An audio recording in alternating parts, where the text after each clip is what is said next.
Inferno destroys over 300 shops at Swami Post Office Market in Kumasi.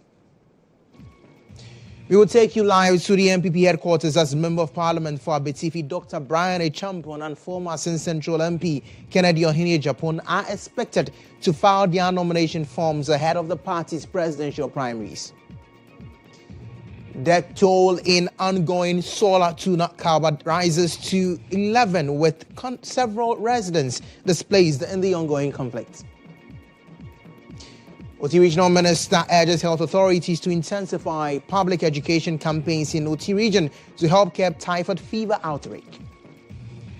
And later in the world of business, Importers and Exporters Association of Ghana raises alarm over what it describes as illegal auctioning of perishable goods at the country's ports. The stories and others coming up shortly in the broadcast. Stay with us.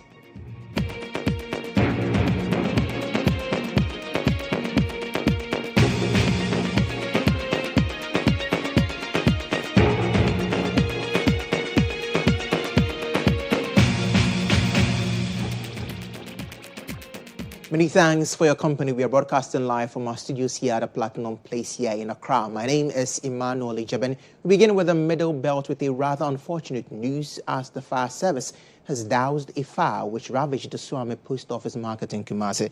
The late night fire which ravaged the market destroyed more than 300 shops and left traders and residents devastated.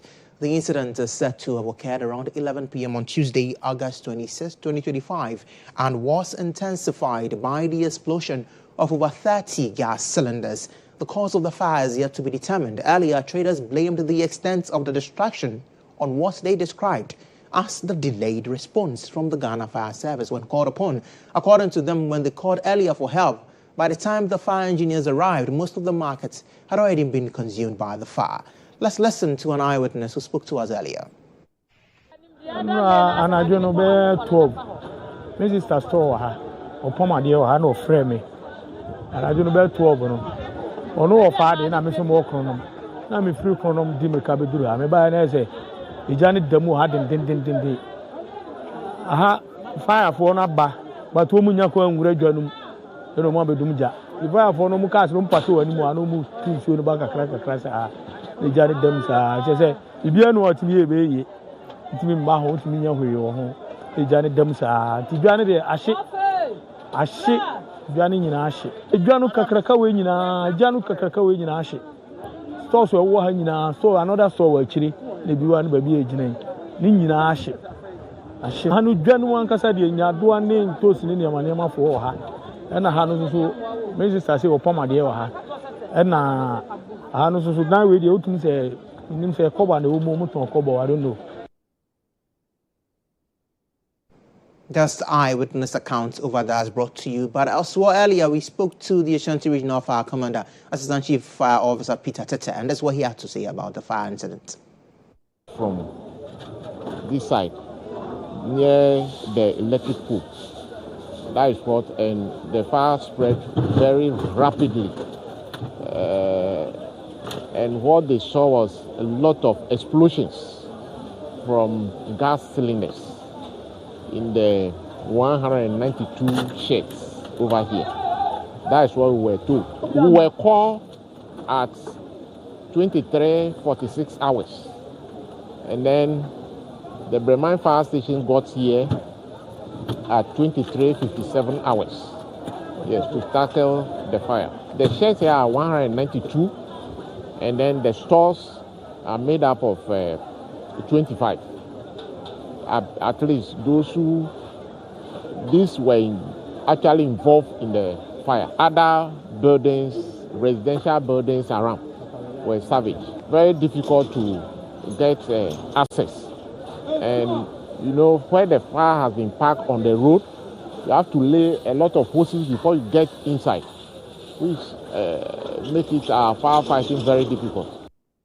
We are closely monitoring happenings over there, and as and when we have more updates, we'll bring it to you in our subsequent broadcast. But let's come to the Greater Accra region, where Deputy Chief of Staff Nana Agyabeng has called on traders at the Kantamanto market to prioritize fire safety education to help prevent future incidents. The call was made during the inauguration of the Kantamanto Obroniwewu Businesses Association, where the OR Foundation signed a grant agreement of $75,000 in startup funding aimed at building the association's capacity and infrastructure. At the inauguration of the Kantamanto Obroniwewu Business Association, KOBA, Deputy Chief of Staff Nana Agyabeng highlighted government's continued support for the traders since the market fire incident, recounting a 1 million Ghana cedis relief package aimed at cushioning affected traders and supporting reconstruction efforts. She further disclosed that the Office of the Chief of Staff has instructed the Electricity Company of Ghana to ensure the full electrification of the markets. She also emphasized the importance of fire safety, urging traders to embrace the training and education being offered by the Ghana National Fire Service to prevent future disaster. We know that the President will support you. We also plead with you that we take fire precautions, that Ghana Fire Service comes to ensure that this place is fireproof.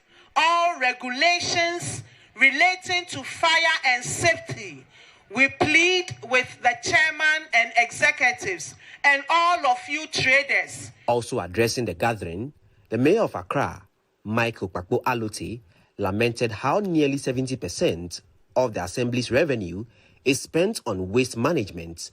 He therefore called for greater cooperation for market stakeholders to maintain cleanliness and elevate the image of the markets. AMA say yes 70% revenue ye the fabola me pamocho metimi aye adwuma na menemu nyina bebom mayaye mo chairman ene mo executives me ni omo hia severally aka kiro mo omo mboa me na me mboa mo matrase ene me penifo susu ehun say we can only do the work well if we work together as a team and as one force. This is the only way we can fix the problems of Accra. Meanwhile, manager and general secretary of the association, Educhum Atamenu, expressed gratitude to the All Foundation for their support in forming the association. During the event, the All Foundation signed a grant agreement offering $75,000 in startup funding to the association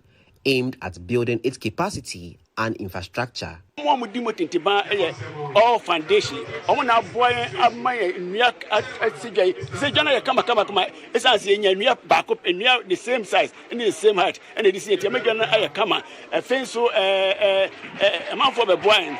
A Jana Sevi, a Kassikai, the Bayer. All foundation boy or be at 2,500, Nipa 9,000, and no bomb. Or my boy, yes, I didn't can but I can't near your debate to I shall a transformer. The formation of the association marks the first time the entire market has been brought under a single umbrella, aiming to promote safer working conditions, improve sanitation, and enhance security for all traders. Let's do some politics now. Member of the NDC communications team, Nguong Falong, says the arrest of the 8 persons in connection with the Ablekuma North rerun violence is proof that the NDC does not condone violence in any form. Speaking on GH today, she urged that past cases of election-related violence should also be revisited so that the law does not appear to be applied selectively in the case of these 8 individuals. The government will not tolerate any forms of election violence. This is a clear message that if you involve yourself, regardless of which side you come from, you will be dealt with accordingly. But I also think that on the back of this particular sentencing, we must, without delay, revisit the cases of violence we have had in our elections. Let's go back to Ayawaso West Wugo. We saw the videos, we saw the pictures, we know those who perpetrated the crimes, we know those who beat people, slapped people. There were people who were maimed from that by-election who had to be in the hospital. it was very devastating for some persons. Crime has no expiry date. Sure. And this is just a few years ago. It is imperative that we revisit the report. There was a whole report with recommendations that the previous government did not follow through on. This is the time to revisit. If we can penalize people for what was done in Ablekuma North just how many weeks ago, then we can revisit other incidences of election violence and ensure that justice is served and the persons who were aggrieved also have some form of justice.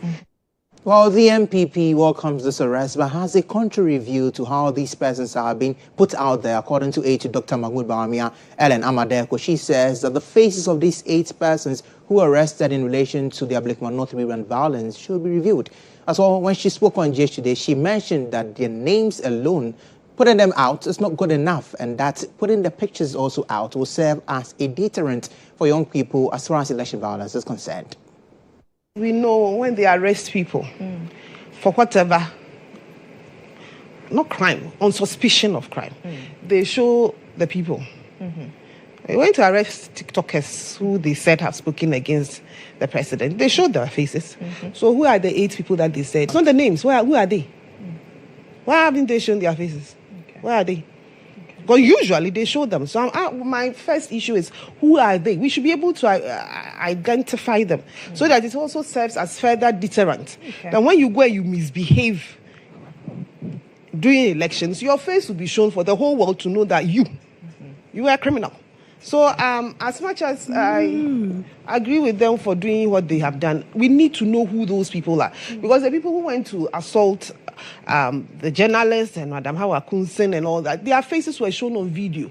So who are they, the 8 people? It's not just the names. Who are they?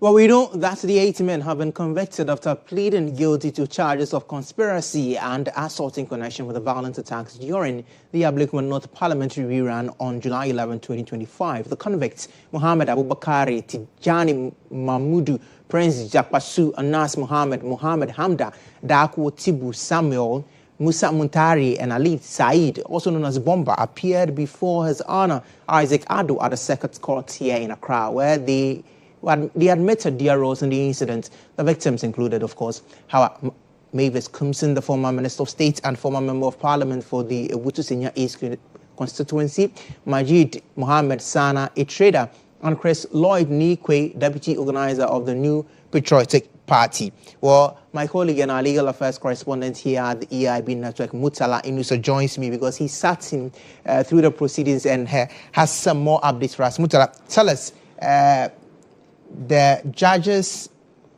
ruling more about it, and there's a bit of a confusion about conviction and bail and charges and bail. Give us all of that clarity now. So I'm sure that we saw the police statement that indicated that yes, all 8 persons were pleaded guilty, and then they have been granted bail. Then people are asking the question, is that how it works and all of that? Now this is what actually transpired. The 8 were arraigned yesterday, and when they were arrested by the police has that power to grant you police inquiry bail. Okay. That is what was done.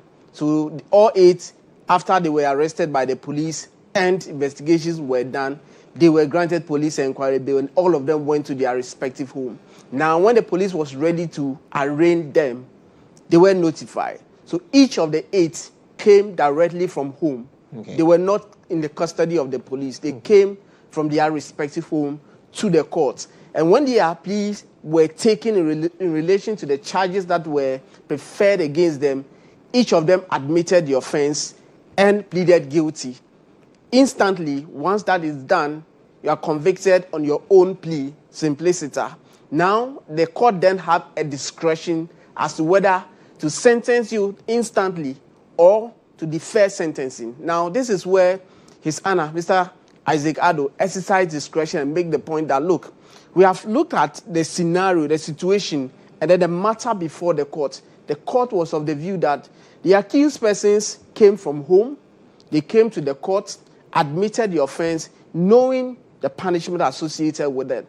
And one of the reasons you can remand people or revoke people's bail and all of that is whether the accused persons or the convict herein showed attitude that they would not avail themselves. Okay. And clearly, in the mind of the court, somebody who came directly from home came to court knowing the punishment associated with the charges leveled against them, came to court and plead guilty. In the minds of the court did not think there's any danger for them to be remanded in custody pending their sentencing. So that is how come the court admitted each of them bail in the sum of 80,000 Ghana cedis, and of course with surety. And as we speak, on Friday, they are expected in court for them to know their fate. So they'll be sentenced on Friday? They'll be sentenced on Friday, and they will know the punishment that they will have. We do know that the court has already taken its legal vacation here, but some hearings ongoing virtually. Are we to expect some cases being heard today? So expect some update on the former NPA boss, Mustafa Hamid, and some other accused person whom the Office of the Special Prosecutor has taken on. We know they have pleaded not guilty to some 25 count, a combined 25 count. They have been granted bail. What we do know now is that the Office of the Special Prosecutor has amended the charge sheet, so there's fresh charges on the way for these persons. Mutala, thank you so much for bringing us the update from court. He is our legal affairs correspondent here at the EIB Network. Let's head somewhere up north as the death toll in the ongoing conflicts in the Sola to Nakaba has risen to 11, with several residents sustaining varying degrees of injuries. The humanitarian crisis continues to worsen as local authorities struggle to provide food and critical medical care to those displaced. What began as a land dispute has escalated into a full-blown conflict, leaving many residents homeless. Lives have been lost and property worth millions of cedis destroyed. We have the district chief executive for Sola Tunakaba, Saka Sinkina, who joins me now for a conversation on all of this. Mr. Sinkina, good morning and welcome to the bulletin. Good morning, and I hope you are doing well. I am well. Yourself? I'm good. Now, we do understand that the death toll has risen to 11. Given the recent visit by the IGP, we were hoping that calm would have been restored. What is happening? Well, the IGP, the intervention of the police, and for that matter, the IGP and his men have brought relatively calm to the entire district. It is important to know the way the communities are scattered. It is difficult for the police to get to every corner of the district.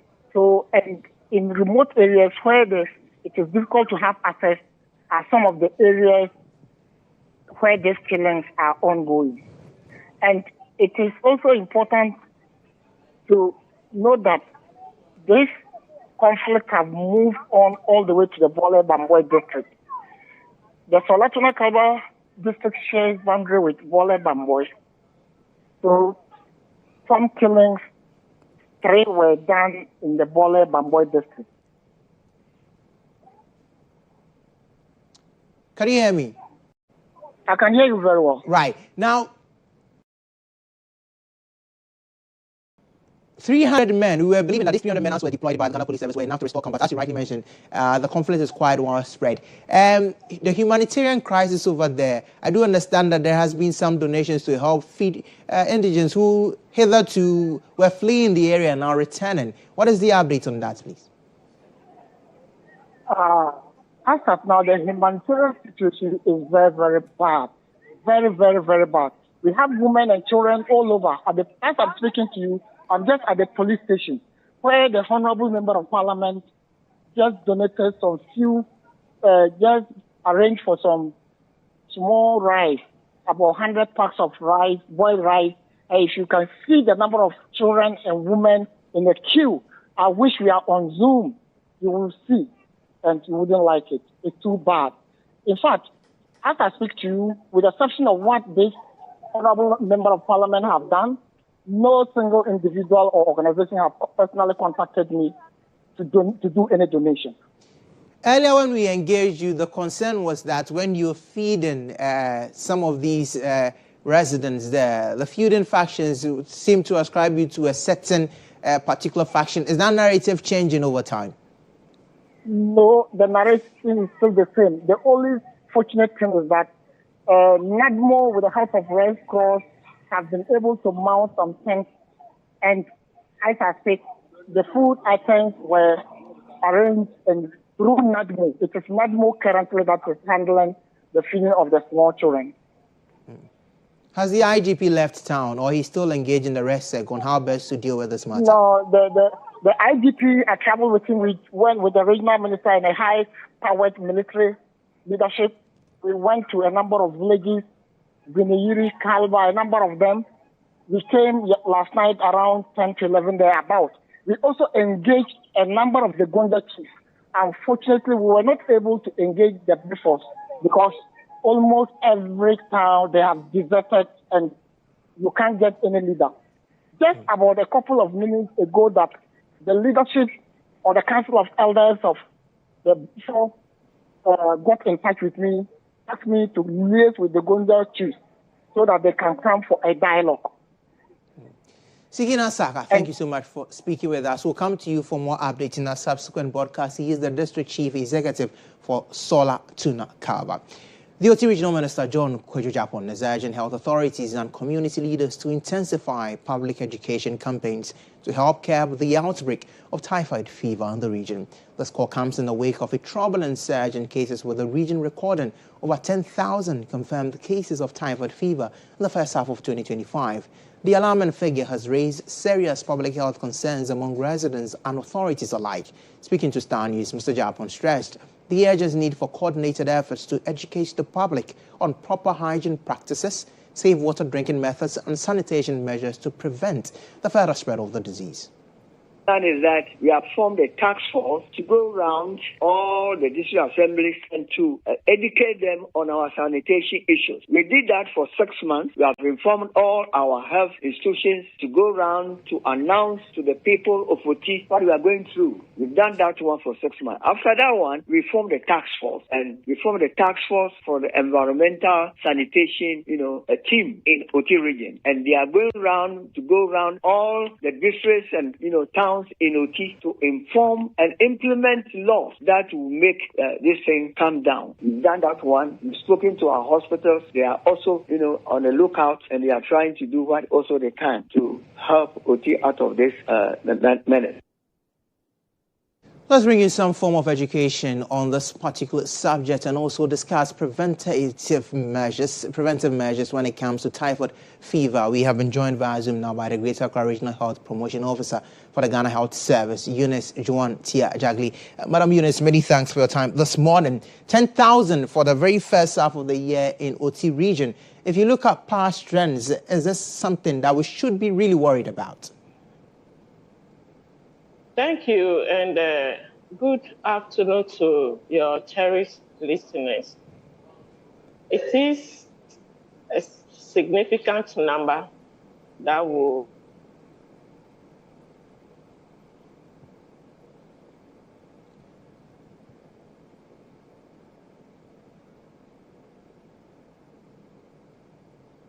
have to be serious way as early as possible, so that we all will be safe. Because as we know, Oti is an area that we have a lot of food coming to the cities, and movement from Oti to the other regions is on a higher side. And if we really want to contain it, then the need to take actions to stop the spread in Oti will be very important, so that the other parts of the country will not be affected. We spoke to the regional minister earlier, and his suggestion was for a more dedicated effort when it comes to public campaign. But when it comes to the Ghana Health Service, in matters like this, as you mentioned, the number 10,000 is quite significant. What is the measures that the health service has in place to deal with such matters? Thank you. In natural fact, this situation is multidisciplinary in approach, and it will take the commitment of all the actors in this to ensure we achieve the results we want. per my inquiry, it has come out that a number of water sources have been contaminated. And you know, typhoid fever is caused by a bacteria, and you can only get it through ingestion of the bacteria by using a contaminated water or contaminated food. So as the environment is contaminated, the water sources are contaminated, leading to contamination of food. The actors who need to work on ensuring water sources are not contaminated had to come on board. The Ghana Health Service, usually at the receiving end, will have to collaborate with the actors like environmental health, the district assemblies, to ensure that people don't contaminate water and food that is served. So the Ghana Health Service has strengthened their surveillance system, picking the cases and picking environmental samples to ensure that they know where the contamination is happening. But the environmental health must also help by ensuring, like the minister said, ensuring that where water sources are contaminated, people who are doing the contamination are brought to book and they are helped to stop the contamination. Whilst Ghana Health Service is sensitizing people to know which of their activities is contaminating their water and their food, and how they can prevent the contamination of food or break the chain of transmission. So that Ghana Health Service is doing by sensitizing the public on the importance of hand washing, good hygiene in terms of food preparation and serving, hygienic environment in even eating the food. There are areas that the service is looking at, and the people on the ground are working seriously on that. But to be able to contain the situation, the water sources must be seriously looked at, and people who have opened their toilets into the drainage that leads to the water that people use in the area must be helped to stop that practice, because that's the main source. As we know, it's a contamination. And if we don't take time, then we are spreading this to the whole of the country. And the unfortunate thing is that this situation, when not handled well, and people, just as we know ourselves, who will not seek attention for better treatment at the facilities, we may be exposing ourselves to the long effect of this situation, which is internal bleeding, perforation of the intestines, our blood swelling or getting burst, miscarriage for pregnant women, people having inflammation of the heart and bones. It has a lot of long-term effects. Okay. So the need to work at it and ensure we contain and break the chain of spread is very important, and we have to work together as a country and not leave the situation to OT region to handle alone. GHOne Agyabeng, thank you so much for speaking with us. She is the Greater Accra Regional Health Promotion Officer for the Ghana Health Service.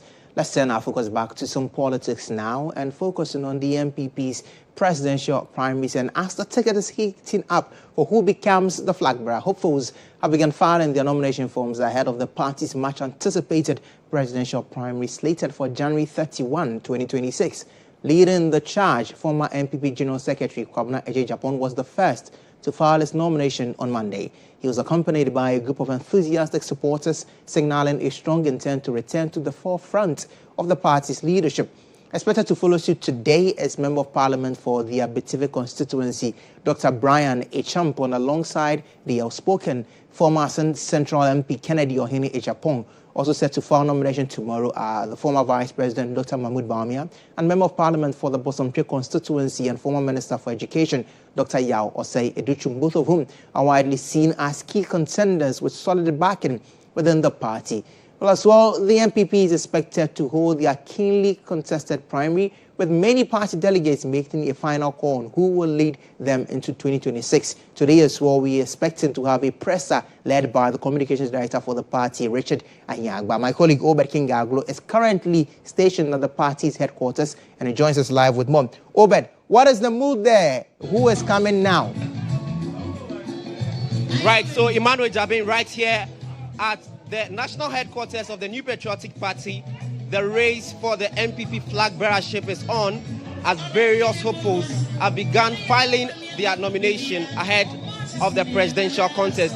As you may be aware, yesterday, Engineer Kwabena Agyapong filed his nomination, and today we are well informed that Kennedy Ohene Agyapong will be filing his nomination. And so you see in the background his banner there showing that any moment from now he'll be here at the party's headquarters to file his nomination. But even before that, some of his supporters have trooped here waiting for his arrival. We are also told that the party will hold a press conference to spell out some guidelines ahead of the contest. Let me engage some of the supporters of Kennedy Ohene Agyapong who have arrived here ahead of his arrival to speak to them why they are throwing their support behind Kennedy Ohene Agyapong. Memwakwa Baiba GHOne.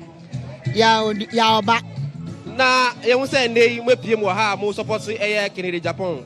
E de ntina mo support Kennedy Agyapong. Yo medase etiefo nso metia mo. Ya fra me anti Messi. Me fi anya so otuom. Ya fra me anti Messi lomlava. Ne ntia me pa na me nkrofo ye support ye papa. Honorable Akompreko Agyapong ne tie say. Akompreko ye nim ne obetimi aye. Ye de oman ne hye nsa obepu oman no kama esansa na no kwa kan say odi kromiensa Ghana kromiensa ebechichi the whole Africa because ye nim ne obetimi aye waye factories wahwe nkrofo waye adwuma wo workers bebre eno nti ye di na tini ye mpa ba ye nim say ye to aban ba ye papa Honorable Akompreko Agyapong a odi Ghana beko anim obema Ghana agina eno nti ene me pese ye to aba ma Honorable Akompreko. Yeah, that's it, baby. My members are so. Ye nim say a former vice president and so contesting. I didn't know most supportive one vice president Dr. Mahmoud Bawumia. Now I'm person mu change candidate. Mu say mu yesa na abato no e ko no be dia mama unjin this a. Yo medawa sepa. Me so ya fra me so of mama anya so otum. Na ne awo kan no de no kre. Ye nyina ya party baako.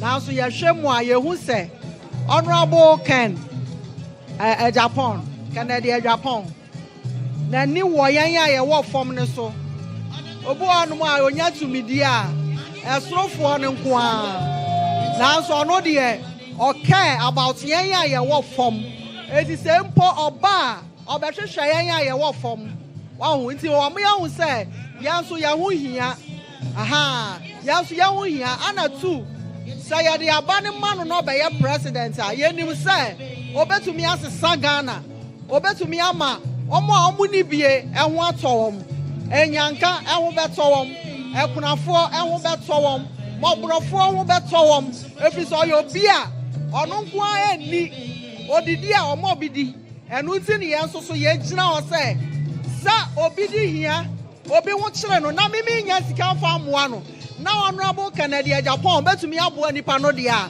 ene na da na esa me support no no ba power yeso so ye ho beto yen eti bebre ka ho yase ye ka adaje abebo yen eti kakra ye be ka no right. Yeah, that's it, bebre. So those are some of supporters of Kennedy Ohene Agyapong who have showed here up here at the party headquarters ahead of his arrival. But just as I mentioned, the party also has a press conference to address the various candidates on the guidelines for the elections. We are also told that today, Brian Agyabeng, who is Member of Parliament for Abetifi, who also filed his nomination. So Nadim, Emmanuel, that's the mood here at the party's headquarters as various candidates are filing their nomination ahead of the flag bearership contest of the New Patriotic Party. Oh, but finally, before I let you go, I was wondering, there's no person for Dr. Brian around yet, and as well, the party's time for the presser was 12. What is happening? Why haven't they started yet?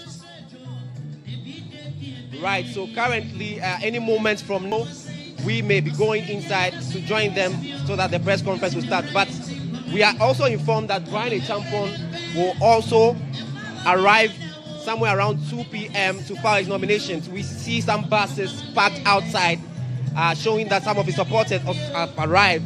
And so definitely Brian Agyabeng will also file his nomination today. And the press conference by the party will also come on any moment from now. Obed, thank you so much for bringing us up to speed on what is happening over there. As and when we have more from the presser and from the filing, we'll bring you up to speed on GHOne TV, on your election hub. Away from politics, we do some agri-news, and farmers along the White Volta have begun harvesting crops prematurely following the announcement of the spillage of the Bagre Dam in Burkina Faso. With the annual ritual of flooding looming, many farmers say they are left with no choice but to salvage what they can, even if their crops are not yet mature.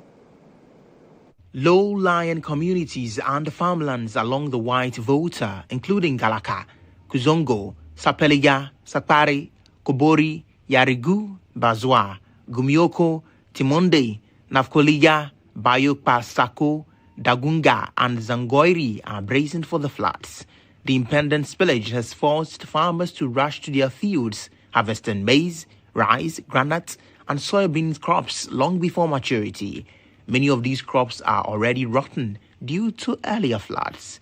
Farmers like Daniel Atia say they have lost everything before and cannot risk another total wipeout. The maize are not yet ready, rice are not yet ready.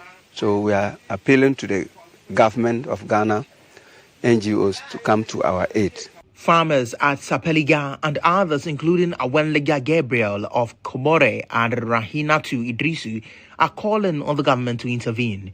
They lament that every farming season ends with destruction from floodwaters, leaving them indebted, unable to feed their families, and without returns on their investments. Rice, maize, all sort of things that they are farming here, it got spoiled. But this year, how this thing is coming again, no? In fact, we are scared. If the government can help us to do something. The Bagre and Kupenga Dam spillage has become an annual disaster, claiming lives and property year after year. We encourage all our canoe paddlers to exercise restraint. They shouldn't paddle across the river until the event is gone. Regional NADMO Director Rebecca Ashamawu Akogo has also cautioned about the displacement of dangerous reptiles from their habitats by the floods, posing additional risk to communities. We appeal to the general public that they should adhere to our advice and strictly go by it so that at the end of the day, we will have a disaster-free Upper East. NADMO Director for the Upper East region has also issued strong warnings to farmers and residents in affected districts, urging them to prioritize safety and avoid crossing rivers in attempts to salvage crops.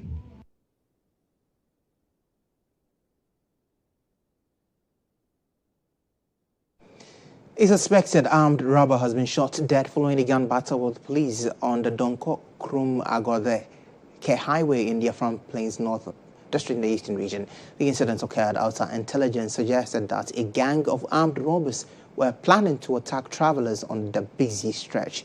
Acting swiftly, a joint surveillance team and personnel from the Donko Krum Divisional Police Command mounted an ambush in anticipation of the attack. Let's listen to the Eastern North Regional Police Commander DCOP Isaac Ojuo-Sante. We had an intel that some people, about 4 people, were planning to undertake a robbing exercise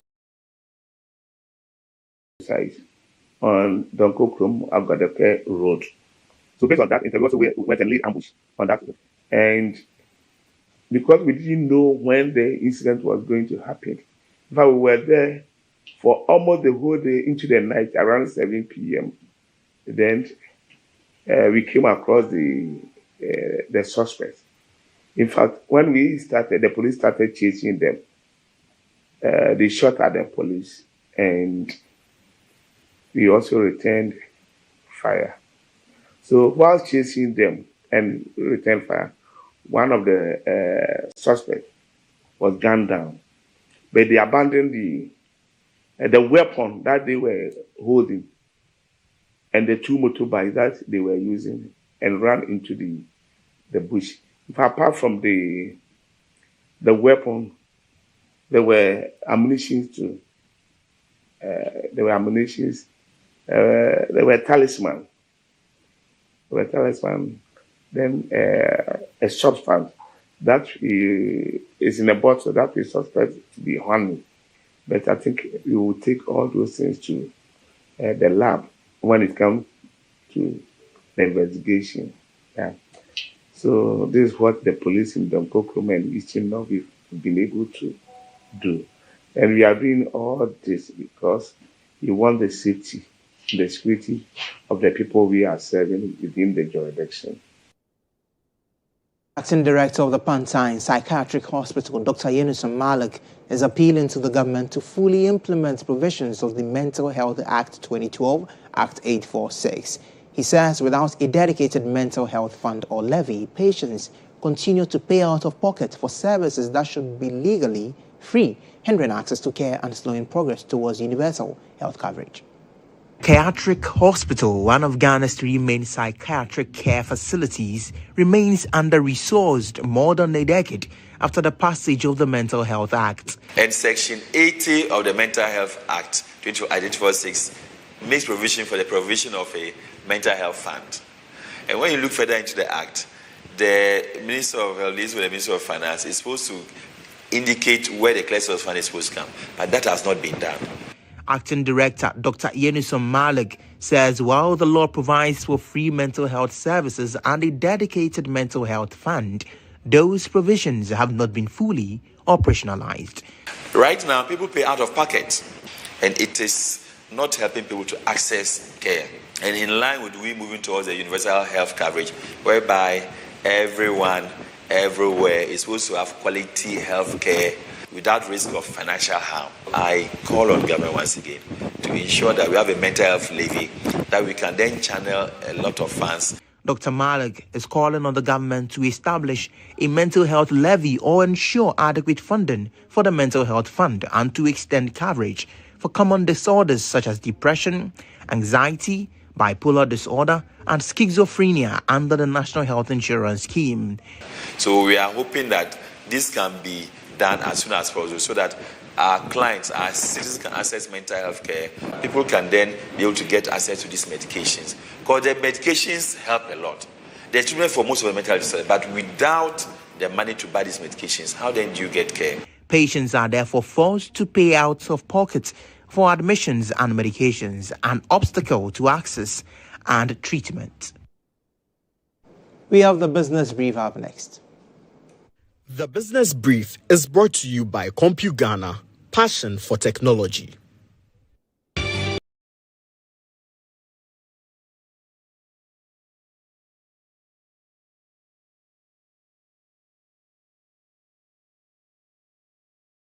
Singapore's President Tharman Shanmugaratnam has expressed confidence in the leadership of President John Dramani Mahama, describing his administration as being off to a strong start despite the challenges it inherited. The two leaders used the occasion to reaffirm the historical and ancestral ties between Ghana and Singapore while pledging to deepen political and economic cooperation to Asia for trade and investment opportunities.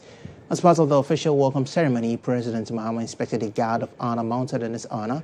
The visit also saw the signing of 2 bilateral agreements aimed at strengthening investment trade and diplomatic collaboration. Ghana's Foreign Affairs Minister Samuel Okudzeto Ablakwa signed on behalf of the ministry, while the Chief Executive Officer of the Ghana Investment Promotion Sector, Simon Maje, signed the other. Both agreements were witnessed by the two presidents. Now, here's a summary of the meeting between the two leaders.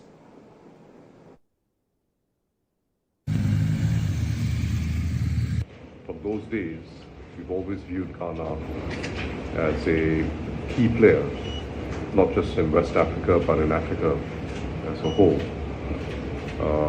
I know you've inherited a very difficult set of challenges, but you're off to a very strong start in repairing the situation and re-injecting confidence in Ghana, and we in Singapore, in whatever way we can, through our government agencies as well as our companies, will do what is useful to support you in your efforts. Thank you for your kind invitation to undertake this state visit. It's very important to us because, as you said, our values are shared. We've had historical ties from the period of our first presidents, and we view Singapore as a role model in our journey to create prosperity for our people.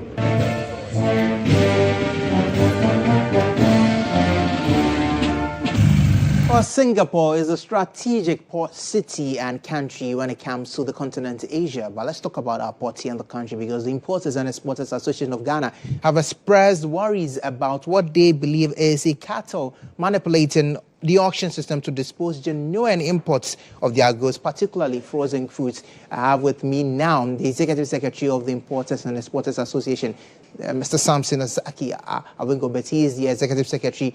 Mr. Awengobet, good afternoon and thanks for joining this broadcast. Thank you very much. We have chanced on your statements, and you have raised the alarm over what you describe as the illegal auctioning of perishable goods at the port. And you largely state that there is some scarcity of forex, and that is why some of these goods are left still at the port and you're not able to clear them. But the Bank of Ghana has clearly stated that there is no scarcity. So how do you reconcile this? Well, last week, exactly by the time of Ghana, and I raised the same issues, the Bank of Ghana made us to understand that they can only come into supplement, and but the commercial banks themselves also have the laws or the license within their ambit to also raise, go and search for forest through their large customers, i.e. the mining companies or investors or remittances, to also serve their customers. However, as the complaints I'm getting last week is the same complaint that I'm getting this week, and to the extent that we are now getting the hint that some containers are being auctioned as a result of they running into 21 days. I want to put it on record that we do not, it's not only this government that we see people parading themselves as business men and women. All the political parties, anytime they're in government, you see people, party boys and girls, parade themselves as businesses, and all what they look for, they are looking for the movable, consumable goods. Then that is where their eyes are. Immediately your cargo run into more than the law stipulated as per us, then they go and ask for it to be auctioned. And this is what we are calling that it is not a deliberate attempt by any importer to bring his cargo and dump it at the port and run to 21 days. We wish if the cargo arrived, we declared within the stipulated 7 days, tomorrow 3 days, not even 12 or 2 weeks for it, the 14 days. But this is beyond the importers. Getting forest from your commercial bank to pay to your supplier before you go and pay the duty and clear your cargo is not coming. Some have put in requests that is running 2 weeks, that is running 3 weeks, and that is the fact, that's the reality on the ground. Commercial banks are unable to save importers the forest that they have. People are queuing in the banks. That's the truth of the matter. You mentioned that. You mentioned that you met the Bank of Ghana last week in respect of the same matter. Are there any assurances that the Bank of Ghana has given you? Well, the Bank of Ghana made it as understand that they can always support, they can always give supplement. They use the word supplement. But the commercial banks also have a moral and legal right to also source their own forest to trade with us. But the truth of the matter is that if you go to the commercial bank, they are not getting the trade.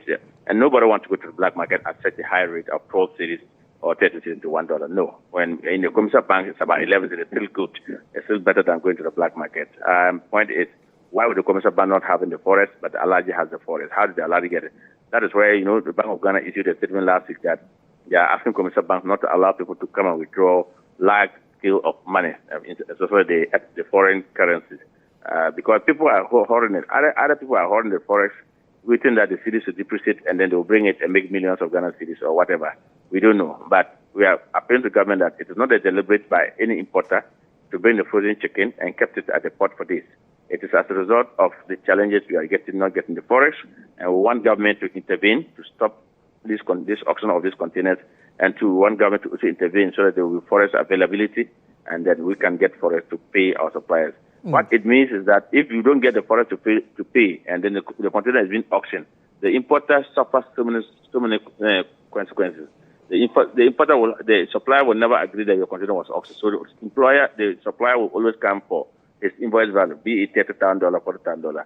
You get this one to pay. Simple Line will always come to you and say you have to pay the demurrage to them. If you don't pay your subsequent importation, they will say they won't bring your cargo for you.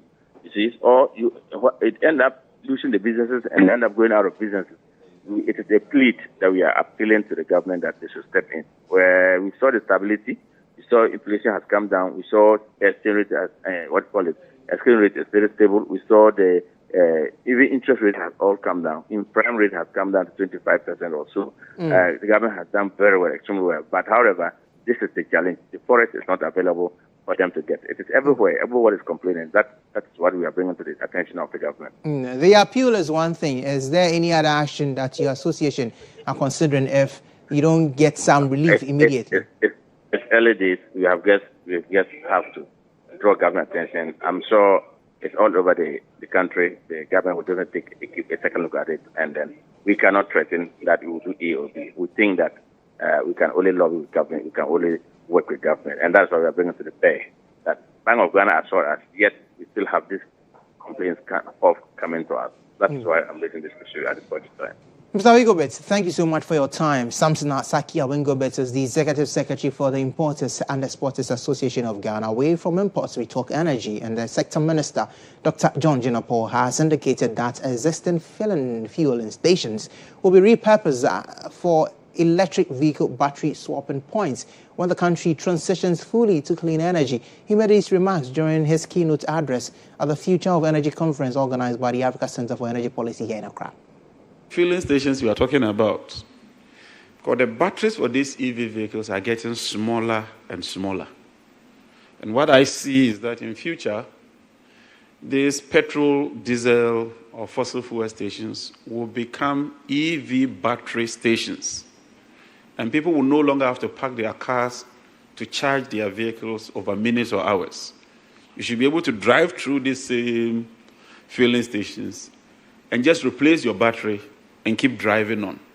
And so through innovation, I'm very confident that we can make use of some of these products or some of these fueling stations.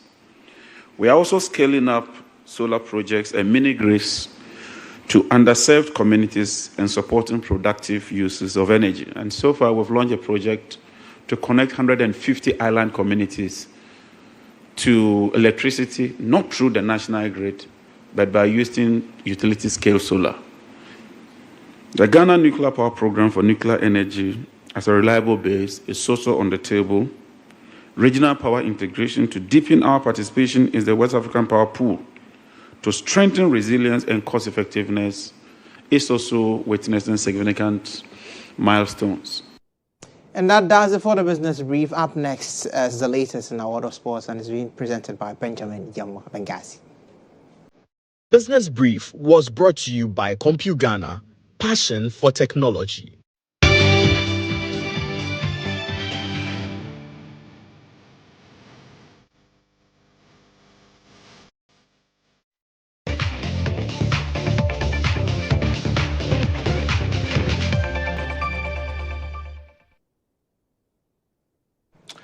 And you're welcome on to sports, where Black Stars head coach Otto has unveiled a 25-man squad for the upcoming FIFA World Cup qualifiers against Chad and Mali.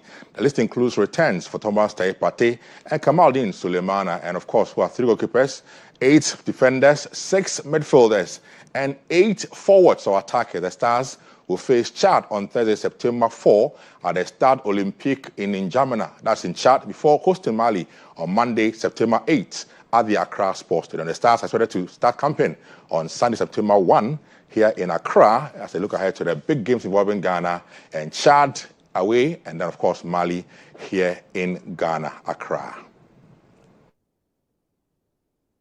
Still on that particular squad, and some names were left out conspicuously. I mean, they are in good form. Fatai Chahaku was not included in the Black Stars squad for reasons explained now by the spokesperson for the GFA, Henry, who has expressed that the coaches have been monitoring both Fatai Chahaku and also Sibo, a new player who plays for Oviedo in the Spanish tier. And according to the director of communications for the GFA, Henry, the GFA will be monitoring the two players, but of course the time for Sibo will be not long ago. The coaches are taking their time to assess him and allow him to recover fully, reason why Fatai Chahaku was not called up this time around for the fixture against Chad and Mali. And for Sibo, they are watching him, impressed with him, and they will call him very, very soon to join the Black Stars team for the subsequent matches here in Ghana. Now, we end with some ladies or women's football news. And the police ladies of Ghana currently are in Ivory Coast. They play second game today at 6 p.m. against Sam Nelly, aside from Benin, who won their first game. Now, recall Ghana lost our first game, as police ladies lost our first game against Bayelsa Queens from Nigeria, 2-1 on Sunday. According to the coach for the side, Basigi Yusuf, his side want to make amends today by getting a win against their opponents from Benin, Sam Nelly FC. And they are not that bad, whereby we will just take them for granted. We are not going to underrate them at all because they are equally good, and for that matter, we will ensure that we give them a very good game and then ensure that we get the 3 maximum points, which is very, very vital for us.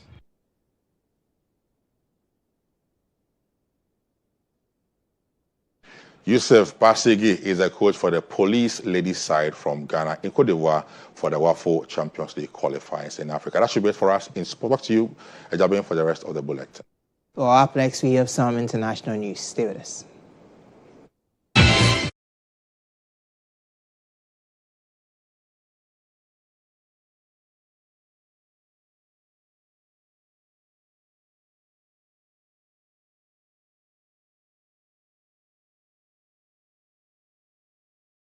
Targeting journalists in Monday's double top strike on a Gaza hospital.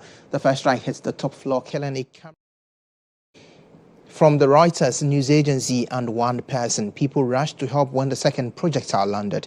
Photos taken from below showed at least 16 people gathered on the staircase. 4 were wearing emergency responders' orange vests. No one was seen with a weapon. In all, 20 people were killed, with 5 journalists among the dead. In a report released, the military said the strike was aimed at what it believed was a Hamas surveillance. The army offered no explanation as to why it struck twice, and no evidence for its claim that 6 of the dead were militants.